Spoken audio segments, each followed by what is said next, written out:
Hello, everybody. My name is Donna Mortlock, and I'll be taking you through this session on decoding the triune brain today.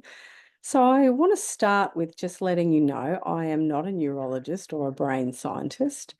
What I am is a somatic experiencing practitioner, and part of the studies that we do in that is all about the nervous system and the brain and some basics about how that connects. So that's what we're going to take you through today.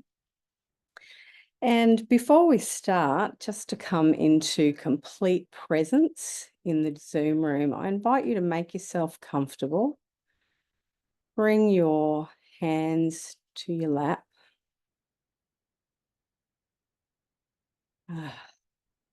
And take some nice deep breaths in through the nose and exhale through the mouth. And you can close your eyes down. Remove the sense of sight so that you can bring your focus to yourself, to your breathing, to the way your body feels. And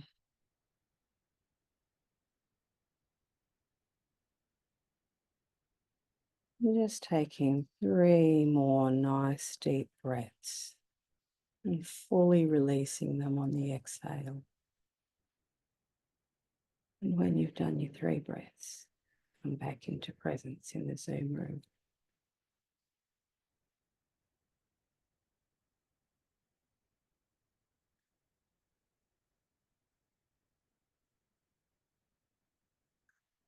So as I mentioned today, we're going to cover decoding the triune, meaning three parts of the brain, the triune brain's secret language. And so specifically, we're going to do a few fun facts about our brains. They really are extraordinary tools for us to use once we master how to use those tools rather than letting those things run away with us. And that's the final section, is mastering your brain. So a couple of fun facts. Did you know that your brain runs on the power of a light bulb? So it uses about 20 watts of power, so just enough to light a dim bulb, but it controls everything about your body. Memories, emotions, thoughts, and many of you will know how busy your brains can be at times, all on the power of a light bulb. It has more connections or synapses than stars are in the galaxy. 86 billion neurons forming up to 10,000 connections. It has more pathways than the Milky Way has stars. This is a good one for all of us. Even as we get older, contrary to some popular myths, our brain does continuously rewire itself. It's called neuroplasticity, and it is something that can be practiced like anything. Is we build a muscle through practice. And I've seen quite a few of those little brain teasers and ads, and they're aimed mostly at kind of the over 60 generation, and they're to keep your brain sharp. So that's one way that games, if you like, are telling us that our brains are plastic, they're malleable even as we get older. So we can learn new things and you can change habits, contrary to the old saying of you can't teach an old dog new tricks. Untrue in this case. So it processes information like a supercomputer. So it can perform trillions of operations all at once. And it has a massive structure that makes it uniquely powerful for things like pattern recognition, decision-making, and creativity. And some of those things, pattern recognition exists in AI, for example, and even decision-making based on patterns and past and so forth. Creativity, who knows? I believe that our brains are actually much more capable than AI. Our brain creates reality through prediction. So it's a little prediction machine. So it constantly anticipates what will happen next and then adjusts based on the data that's coming in, the information that's coming in. So in terms of anticipating, if I walk in, for example, to a room with somebody that I've had past tension with, my brain can anticipate more past tension and therefore create that in the way that I approach the person. So really our brain processing information the way it does without some real consciousness in there can have us self-creating our realities in a way that we would perhaps choose otherwise. Most of your decisions are subconscious. So up to 95% of your behavior is driven by subconscious processes, which means things that we do without thought, the things that we've already established as being true, and we go on to autopilot with that. So upgrading our habits and our emotional regulation is like programming your own operating system, is to bring all of those things that we're operating on into the light so we know what they are. And then we can say, well, operating that way got me this outcome, and operating differently can give me a different outcome. Your brain can store the equivalent of 2.5 million gigabytes. That's 300 years of TV shows. And research shows that your memory's capacity is practically limitless, but retrieval depends on patterns, cues, and practice. It can physically change with your thoughts. So positive thinking and meditation have been shown to increase grey matter density, especially in areas related to empathy, focus, and emotional regulation. So it's a super powerful tool. As a tool, if misused, it's also a super powerful weapon. And the first victim, if you like, of our own weapon is generally us, in the way that we go about things in a really unconscious way without recognizing what's triggered us, what we're going through now, and what our thought processes are doing to keep that loop going. I hope that makes sense. So let's have a look at the triune brain model. And this is a very simplified explanation of a very complex and powerful piece of equipment that we have in the human body. It was developed by Paul MacLean. And the reason that I like it so much is because you literally can look at the function of each of these parts of the brain, and you can see yourself in certain situations where you were driven by that particular part of the brain. So you can apply directly, oh, gee, I was in fight-flight mode, my reptilian brain, when this whole sequence of events happened. And you can also see it in other people, which is part of the reason for us talking about this today, is we can see when somebody's operating in their cognitive, logical thought process. We can see when people have a need for connection, which is their mammalian brain. And we can see when people are in fight-flight mode, because their way of being and their reactions will tell us that to us. So let's have a look at each of the parts of the triune brain, starting with the reptilian brain, which is the oldest part of the human brain. It was the part of the brain that developed first. Then over the top of that became our limbic system, our emotional system, and then last of all, our neocortex. So if you picture it like your fist enclosing your thumb, what we have is our wrist being our reptilian brain. Then inside is our emotional brain, our limbic system, and wrapped around all of that is our neocortex. So the role of the reptilian brain, and it's done so well up to date for all of us because we're here. Its goal is to help you survive. So obviously there are parts of that survival mechanism that are well cued, and we require them. Otherwise we may do too many reckless things and engage in behaviors and actions that make us unsafe. So its role is survival, and it has everything to do with being the motor of the survival things within you. So your heartbeat, your breathing, they're all things that are controlled, if you like, by the reptilian brain. It also controls habit formation and routine efficiency. So has anyone ever seen a reptile, so like maybe a lizard, a big lizard, looking for food, and they find it?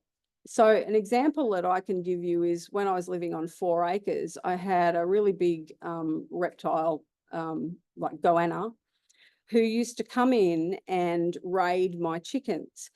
And he was very big. I should have been a little bit scared of him, actually. So he was in the chicken coop and he's devouring these eggs despite me trying to push him away with a shovel and move him away, because his reptilian brain had simply taken over. The rest of it was extraneous, right? And that sometimes happens to us as well. We go into, I'm fighting for my own survival. It's a great part of our brain, has a superb function. It also has some detrimental responses that we can sometimes be aware of. And that is that when we go into fight, flight, freeze, or fawn, as a result of a true danger, like a tiger chasing us, for example, we would have an instinct to probably flight with that, or maybe fight, who knows, freeze. So when there's a true danger, our body is doing us a service to get us out of that danger and help us survive. The problem with modern society is that our nervous systems are so activated all the time with this constant information flow, TV and people and jobs and things and tasks we've got to do, that we are almost sitting on that edge of going into the reptilian brain, the fight, flight, freeze, and fawn mechanism, at things that are less of a danger than a tiger, let's say. So often we might go into fight mode if we believe that we've been criticised. We might go into some sort of flight mode if, let's say, things were happening at work that we didn't like and we didn't want to be accountable for. We might run away from them. So we can watch our own behaviours as to when we're going into unnecessary mode of our reptile taking charge. So the detrimental responses are, we do sometimes, because of our fast way of being now and the information, we have an overactive response here. And sometimes our chronic stress, meaning just keeps going, that stress level leads to hypervigilance. Hypervigilance means you're automatically poised for some reaction almost all of the time, rather than being kind of relaxed in body, mind, and spirit. When we are in our reptilian brain, we can be highly resistant to change. Remember our goanna, my goanna? That was his habit, to go and check for eggs and eat the eggs. He was in autopilot, and to change anything for a reptile and our reptilian brain is almost impossible, because one of its good functions is habit formation. It's just detrimental when it takes the pendulum goes too far, so to speak. So it can also lead to aggression or dominance type behaviours And some people will shut down or go into disassociation when they're overwhelmed. And that's literally a version of the flight mechanism, to shut down or disassociate.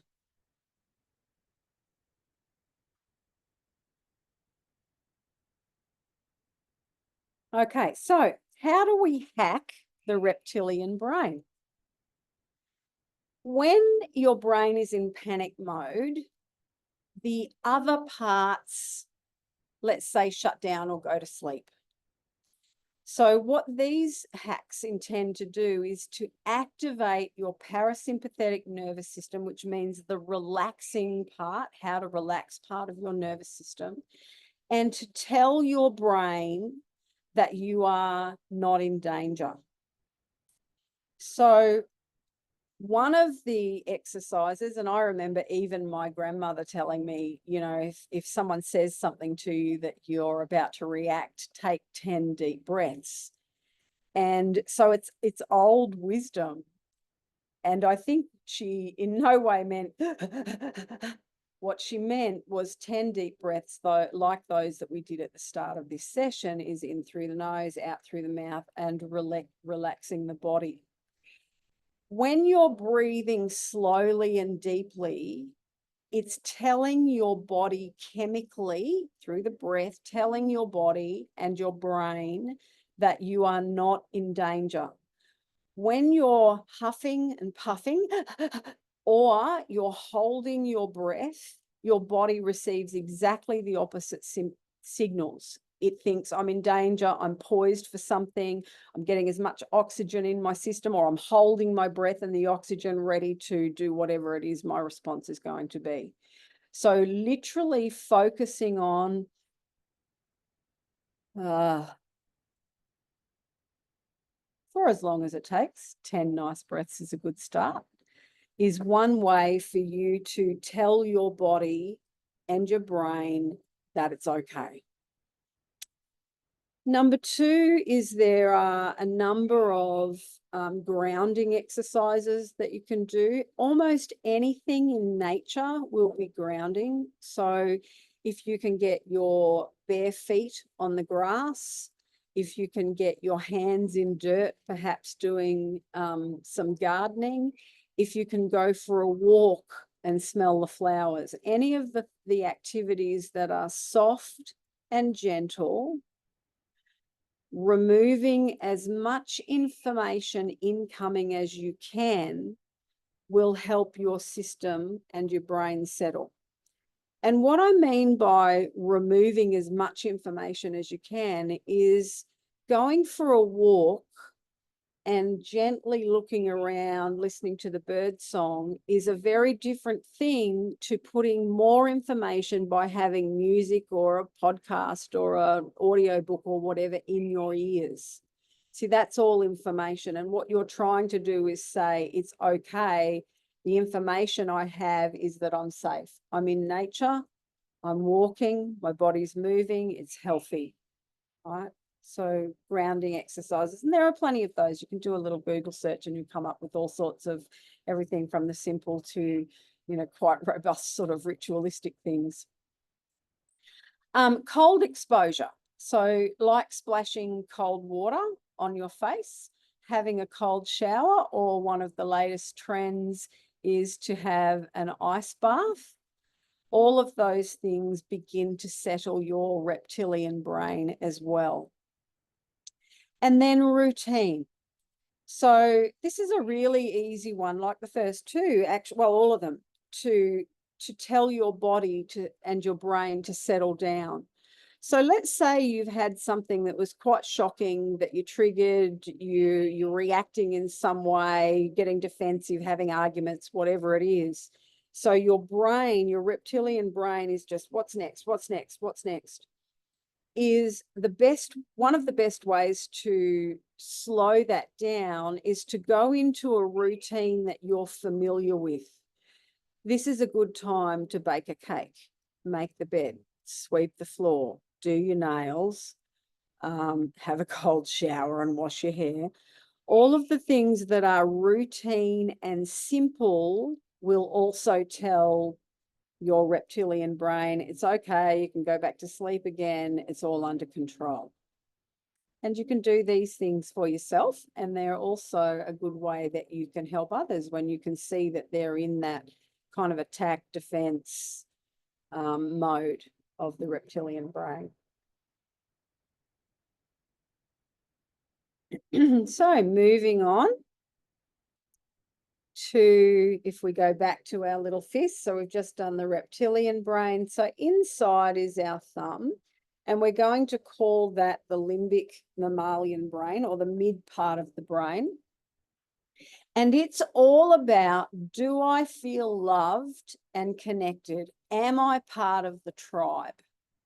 And so the emotions that are kind of attached to the way this part of the brain processes information is memories, attachment and connection, and rewards. Okay, when something good happens, and so on, and I get rewarded for it. So this part of the brain is responsible for, and one of the benefits of having a connective emotional brain as opposed to being our lizard friend, is that we develop empathy and emotional connection with others. We can use this for our own motivation and reward seeking. We create our friendships and love through this sort of attachment and bonding. And there's joy, excitement, and playfulness, and intuition and emotional memory also comes in with this part of the brain. So what happens when we go from having our brain being a tool, knowing that my emotions help me connect with others and understand others and create laughter with others as part of that emotional connection? What happens when our limbic mammalian system goes from that into its opposite, which is some of the detrimental responses? So, for example, when we are over emotional, we can be emotionally overwhelmed or have outbursts of emotion, whatever that looks like: sadness, frustration, anger, whatever. When we're operating from a purely emotional perspective, we can have strong mood swings and fears and phobias about things that have no rationality to them, because the next part of the brain that we're going to talk about, the neocortex, is the part of being rational. So kind of superstitions here, habits, the things that we do, all fall into the mammalian brain. Culture, to a large degree, falls into the mammalian brain because it's all about connections. The other few detrimental responses when we go overboard is jealousy, shame, or guilt. And that can be a whole spiral of, I feel jealous about this, then I feel blame about that, and then I get guilty about that, and then just spirals and feeds itself because we're in an unregulated brain state, really. We can have a lot of emotional reactivity without any reflection about that. And we can have some addictive tendencies driven by reward seeking. So everyone, I'm sure, has experienced themselves in a state when they are over the edge and their emotions are controlling the situation. And if you even listen to yourself talk, you'll hear things in your language like "you make me" and "I feel," all be about feel and connected. So let's have a look at when we get in that state of being, which, let's face it, it's unpleasant for somebody else to be present when we're in that state, and it's even more unpleasant to be in that state where you're all emotional and confused and whatever it is, right? So, in order to fuel us, our body's regulation and our motivation to move forward with our own personal development, one of the quickest things is to label what it is that we're feeling. Often this big eruption of emotion comes up and it's like it all comes spewing out, it's rarely one pure thing. It's rarely just rage or just sadness. It's usually a kind of cauldron of all sorts of things. And if we can feel that come up and say to ourselves, or by journaling, which is number 2, is how do I feel? Okay, I feel frustrated. I feel angry. I feel betrayed. Once we bring those words up into our consciousness, we're actually starting to connect with our neocortex, which is what helps us with that thinking process. And the other thing to be aware of here is that you feel anxious rather than I am anxious. I am's a really big statement. I am sad, I am whatever, cancel, clear, all of that. And we are not anxious. Like, you're not walking around all the time, I'm anxious. What you're feeling from time to time, and for some people that's extended periods of time, it is a feeling though that calls to be seen and heard. So when you say even to yourself, I feel anxious, you've then sent in a little ray of light to the neocortex to say, well, hey, what's going on? I feel anxious. I can feel it. I've got a tight belly. I've constricted throat. I feel a little bit shaky. What's going on? Oh, I feel anxious because, and then you can look at the things that are causing that feeling. And it's a feeling. It's in no way who any of us are. So journaling I've found to be a really effective tool, and that is where I feel most comfortable saying I feel and being totally honest about how I feel. Sometimes when I speak to other people, I might downgrade the feeling, or I might avoid saying things that maybe feel too personal. But when I'm journaling, I can be totally honest with myself with what it is I'm feeling. And I know in the past, there was, I would write, I'm annoyed. And when I really thought about it, I was jealous. And some emotions we are more okay with than others, right? So jealous has kind of been put into this little negative, you're immature type of box, where I feel anxious or whatever seems to be more acceptable for people. And so journaling helps you with that self-honesty is the upshot of that. Healthy relationships. Now, let's face it, sometimes our relationships are exactly what sends our mammalian brain into a little bit of a spin. So we'll know that there are people around us who we seem to interact with it quite easily, and both people enjoy the experience of the interaction, hopefully grow from the interaction. We know that we've got those. And we also know that we've got ones that create some tension as well. And so what this is saying is when you've got your own tension, one of the ways is to seek the people with whom you have healthy relationships so that you can be a balance for one another in you unpacking whatever it is that's gotten you all upset. And another one that's easy and that I love is music. So if you have a Spotify account, then you can go searching for relaxing music. I particularly like ragas, R-A-G-A, which are just instrumental, the kind of music that they used to play when I go to Bali on holidays and was getting a massage. So that kind of very relaxed music.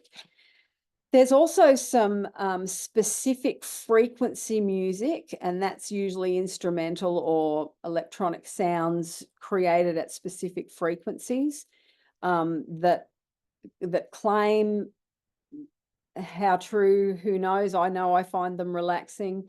They claim to help you relax or help you focus or whatever it is. So music is another good way of hacking the mammalian brain, getting that to settle down and remember it wants to feel connected.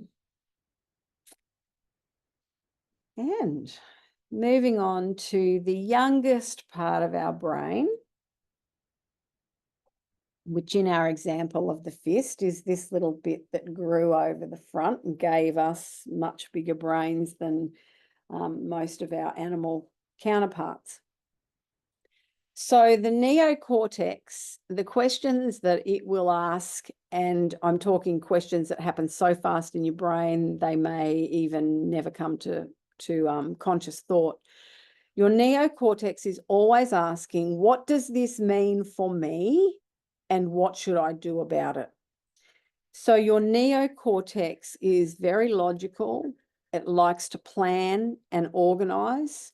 The neocortex is what helps us deconstruct and understand language.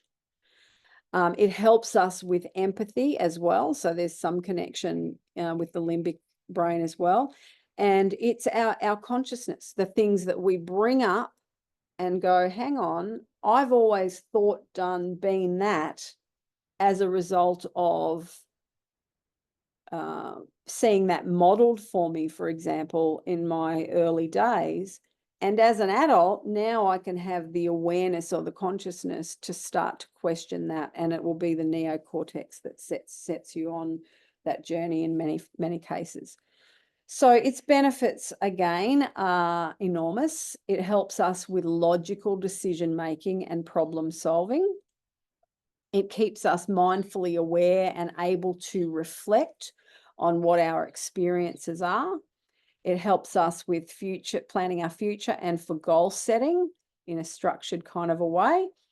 It is part of our creativity and imagination. And it also helps with our moral reasoning, right? So we can have empathy for a person because as a human being, we see them in pain. That's a very limbic response.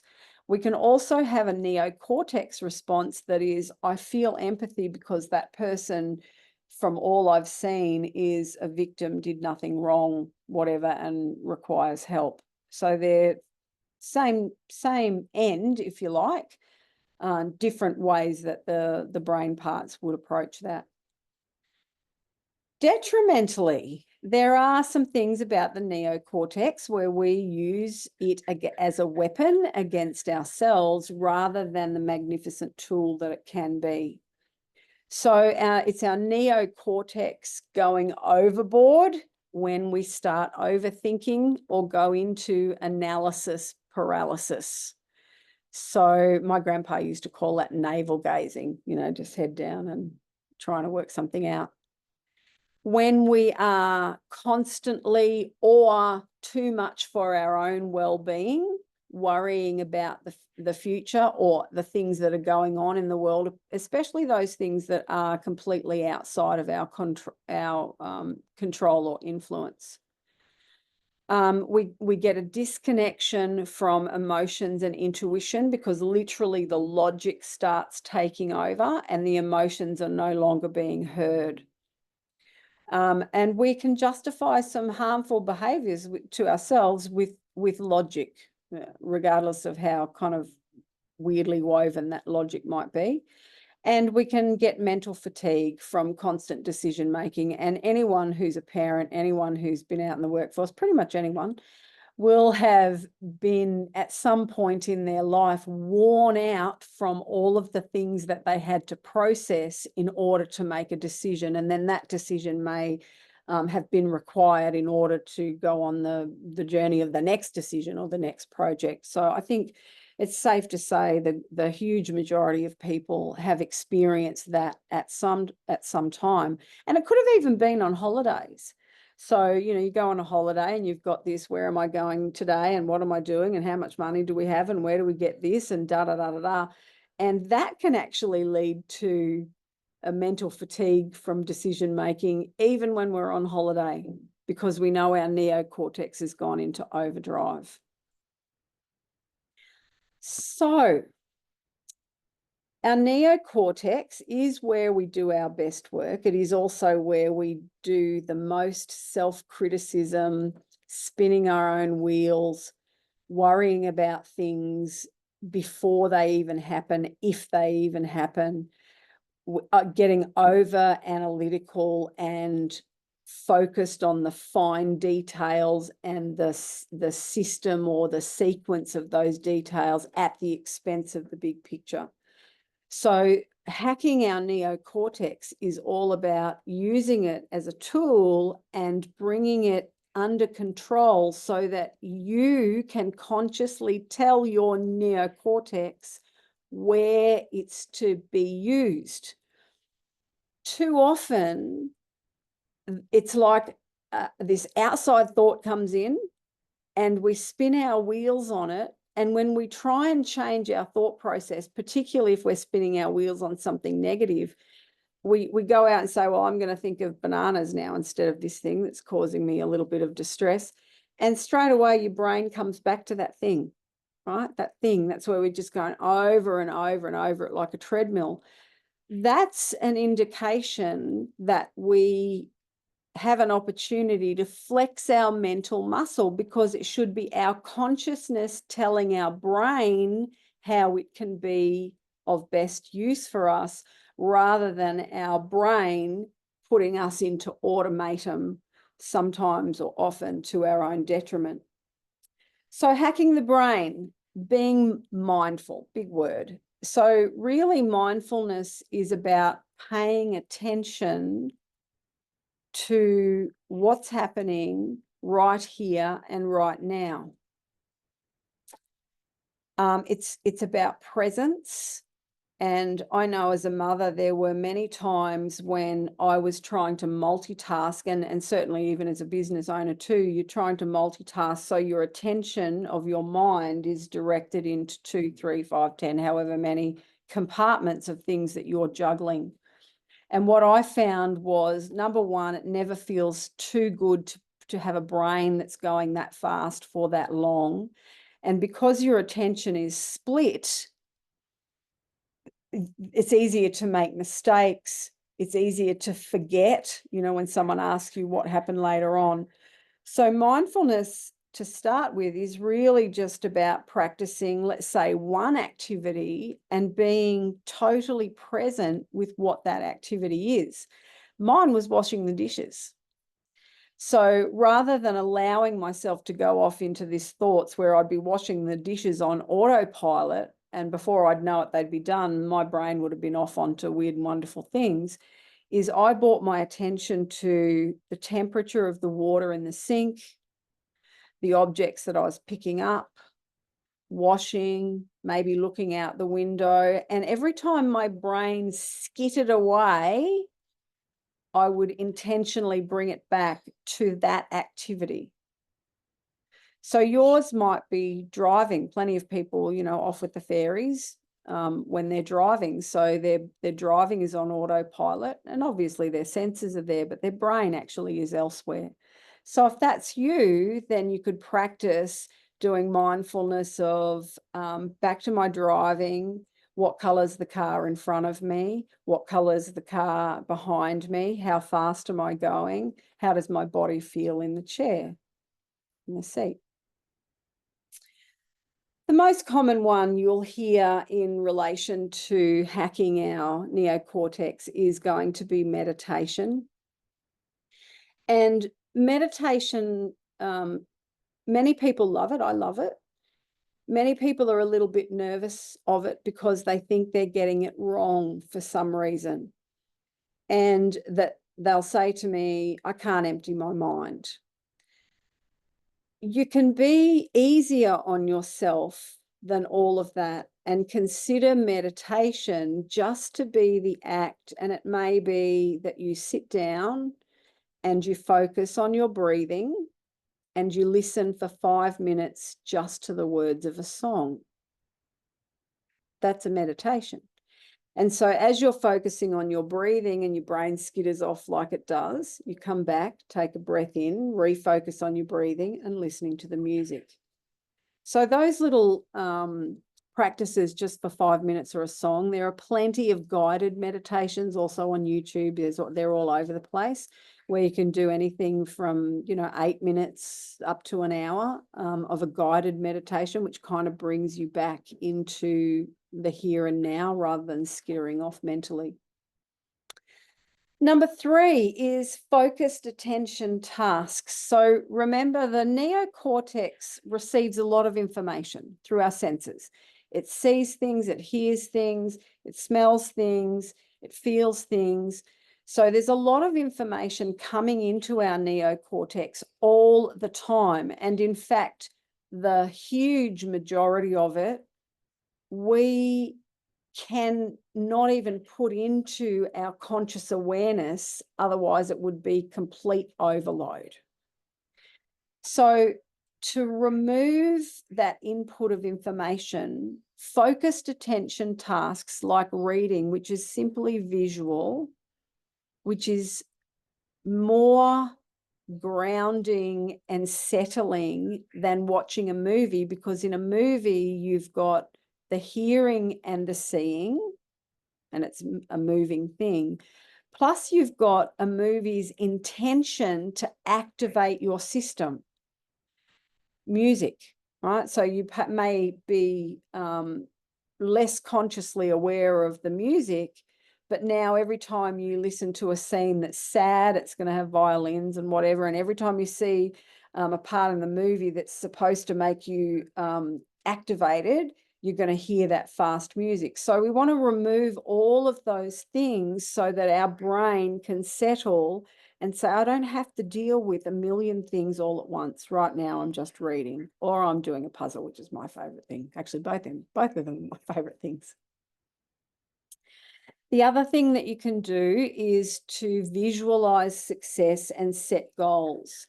So there's plenty of also meditations on visualizing, guided meditations, sitting down and writing yourself a goal list. Now, those goals can be things related to how you're being in the world rather than only what you're achieving or getting. So for example, you may have a goal of being patient with your elderly dad for the whole week, or for a particular visit that you have with him. And that patience, when you show the patience and you put your attention to that, is going to give your whole neocortex the way of saying, okay, I can tell my brain how to make me behave, or how to settle into my natural, balanced behavior. All right, so a couple of other hacks before we finish is that we can change or hack our brain from the top down or from the bottom up. The top down means that we can use our thoughts to influence a feeling and our body. So that, and reframing is a good way of doing that, is so when I have a thought of, I can't do that, that's impossible for me, right? I can reframe that and say, well, I've never done that before, but I've done new things before and been successful. I can probably do this if I put my attention to it. So it's catching our brain when we're feeding ourselves that stuff that can put us into other parts of our brain. So for example, if I keep feeding my brain with, I can't do that, that's impossible, when I, let's say, go to work and I try and I try and do that, I'm already going in with a defeatist kind of thing, kind of mental attitude, which could also put me into I can't do it and therefore I'm letting the team down, could put us then into our limbic brain of, you know, well, if I can't do it, I don't fit in, or I'm not good enough, or whatever it is, right? And then you can see that if you've got some feedback in there where people were maybe frowning at you, or why haven't you learned how to do it, or whatever it is, that whole system becomes bigger for you to the point where you may believe yourself to be fighting, flighting, fawning, whatever it is your survival instinct says to do about your job. And it could simply because what you fed it from the top down, you failed to catch it and catch yourself when you're being overly critical and unhelpful to yourself, if that makes sense. And the other way is from the bottom up. So we can use our body to influence thoughts and emotions. So our breathing, our posture, right? Movement of any kind, whether that's dance, whether that's yoga, whether that's flapping around, in the backyard, can even be sport. But consciously saying to ourselves, I'm agitated about this situation, and I'm going to use my body to process that agitation, if that makes sense. And you may be aware of this quite primitive thing that animals do. So let's say, for example, a zebra is running away from a lion. It's obviously in its reptilian brain, fight or flight in the case of the zebra. So the zebra is running away, and it's all in that mechanism where the adrenaline or whatever happens for zebras comes into their body to allow them to survive. Say for a moment that the lion catches a zebra and then the zebra gets away. The zebra will continue running. When the zebra feels safe, it will automatically shudder. So it will move its body like that. It's like a release of all that tension that the body had in activating that fight-flight mode. So this is why the body up can be good for us too, is when we know we've been activated, either, mentally overstimulated or emotionally upset or angry or whatever, when we know that our system is activated, we can consciously shake our body and breathe, right? If we're feeling powerless, is look at our posture of sitting up taller with our shoulders back, walking with some more deliberation.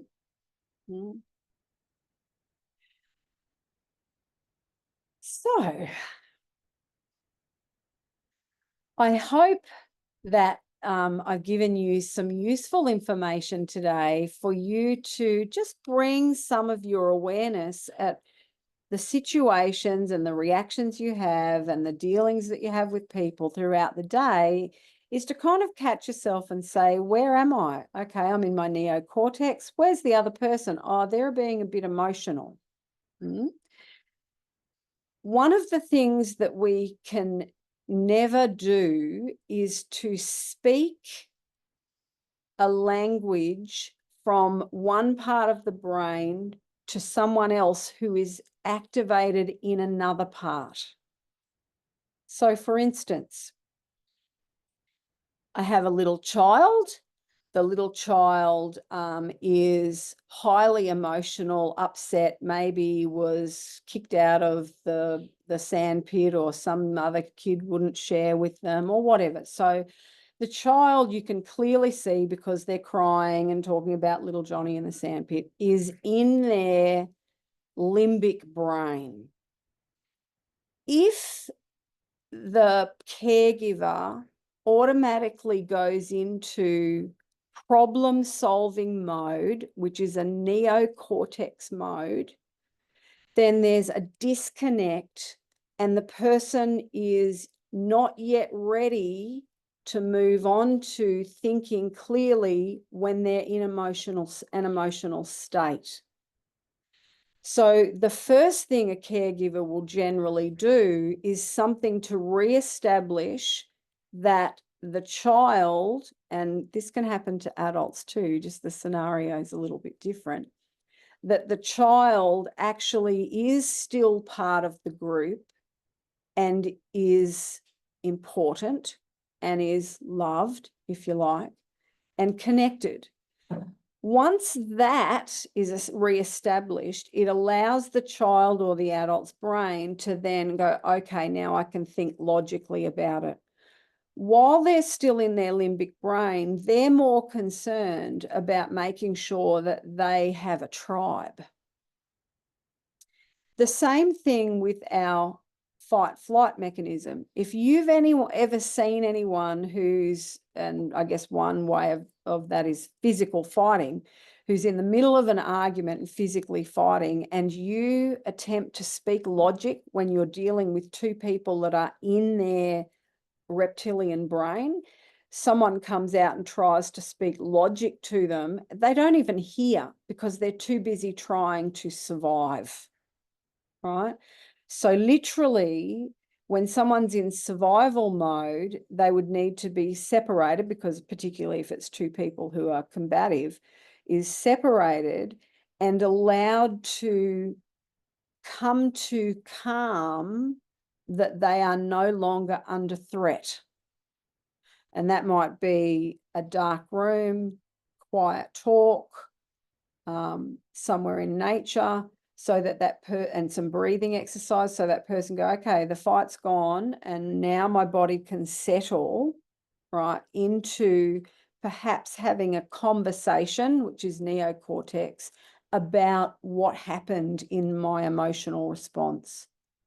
So what I'm saying here is when somebody is, you can see that they're activated from one part of the brain, you've got to go to that part of the brain and deal with its inherent need. Reptile is to feel safe. Limbic brain is to feel connected. And the neocortex is the rationality and the logic, right? I put this little extra page up here about testing your beliefs, because often we go through even a logical sequence of analysis. So that's our neocortex at work. It's flavored by our experience, and our experience speaks to what we currently believe. And it may be that you have an inherent belief of, no, I could never start a business. All through my family, we've been fantastic, dedicated employees. Okay, so that belief system is a story based on past experience of not even your own past experience, of the experience of other people who are feeding you that information. So one of the things that we start to do when you're aware of how your brain works is to work out when you could be lying to yourself just on autopilot. So challenge any of those automatic or autonomic assumptions that create your own limitations. Because once you believe that you could never start a business, you will act, and that will in turn be truth, because you never were open to it being a different experience to that of your ancestors. So we reduce suffering. So when we free ourselves from thoughts that cause stress, anger, or sadness, so some of those thoughts, particularly if they're little self-automated lies, right, they cause us a lot of stress and anxiety. So if they're untrue at the very premise level, and that's our job to go and find that we can actually reduce our own suffering rather than running off into the future of what might happen if da, da, da, da, da. That's creating suffering before anything even happens. It helps us foster our self-awareness and getting some insight into how we drive our human spacesuit and thrive in that or otherwise if we're going about that unconsciously. So some of the things that could be good for discussion, anyone who's maybe watched this on video, or even just as thought provokers, if you like, is have a think about some situations that you've been involved in or that you've observed where the responses clearly told you that one part of the triune brain was activated. The second one is have a think about and try some of the practices where you can train your brain to be a tool at your command rather than it telling you subconsciously what to do. And then how can you support others who are likely unaware of their state of being at any given time? since you've got this new information. So a couple of things to think about. And as we close, just a little bit of some information about our Certificate 3 in Personal Empowerment. It's recently been reaccredited, and we've added and changed and molded some of the content based on feedback that we received and suggestions and so forth. So that course and qualification actually addresses the triune brain and the whole autonomic nervous system in far more detail, as well as some of the other things that we talk about with how we manage our thinking processes and our well-being.